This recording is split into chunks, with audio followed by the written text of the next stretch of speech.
معروف مبلغ مولانا طارق جمیل نے خیبر پختونخوا میں سیلاب سے متاثر ہونے والوں کی دل کھول کر مدد کی اپیل کی ہے۔ نجی ہوٹل میں منعقدہ ایک تقریب میں خطاب کرتے ہوئے مولانا طارق جمیل نے کہا کہ اسلامی تعلیمات پر عمل کر کے ہم دنیا و آخرت میں کامیابی حاصل کر سکتے ہیں۔ انہوں نے کہا کہ موسمی حالات میں تبدیلیوں کے سبب خیبر پختونخوا میں بڑی تباہی آئی ہے، اپنے مصیبت زدہ بھائیوں کی مدد کریں۔ مولانا طارق جمیل نے کہا کہ 1982 سے تبلیغ، حج اور عمرے کے لیے سفر کر رہا ہوں۔ پہلی مرتبہ فلائٹس کینسل ہونے کی وجہ سے کراچی نہیں آ سکا۔ انہوں نے کہا کہ سوشل میڈیا رابطے کا مؤثر پلیٹ فارم ہے اور اس کے مثبت استعمال کی نہ صرف ضرورت ہے بلکہ ہمیں نوجوانوں کے اندر اس رجحان کو پروان بھی چڑھانا ہے۔ انہوں نے کہا کہ زندگی ایک امانت ہے، اس کی قدر کرتے ہوئے آخرت کی تیاری کریں۔ آج دنیا میں انسان ایسی زندگی گزار رہا ہے جیسے اس کا کوئی رب نہیں، وہ مرضی کے مطابق زندگی گزارے، یہ عام تاثر بن چکا ہے آج کل۔ انہوں نے کہا کہ انسان کو مدد کے لیے نہیں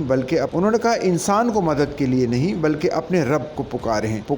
رب ہی مسائل حل کرنے والا ہے، کوئی شخص عقل سے مال نہیں بنا سکتا۔ رزق میں ترقی رب کی رضامندی سے ملتی ہے۔ مولانا طارق جمیل نے کہا کہ ہمیں اسلامی تعلیمات کے مطابق اپنی زندگی گزارنی چاہیے، یہی دنیا و آخرت میں کامیابی کا راستہ ہے۔ انہوں نے کہا کہ موسمی حالات میں تبدیلیوں کے سبب خیبر پختونخوا میں بڑی تباہی آئی ہے، اپنے مصیبت زدہ بھائیوں کی مدد کریں۔ تقریب میں قومی کرکٹر سرفراز احمد، عبدالرزاق، کامران اکمل اور مختلف شعبوں سے تعلق رکھنے والی نمایاں شخصیات نے شرکت کی۔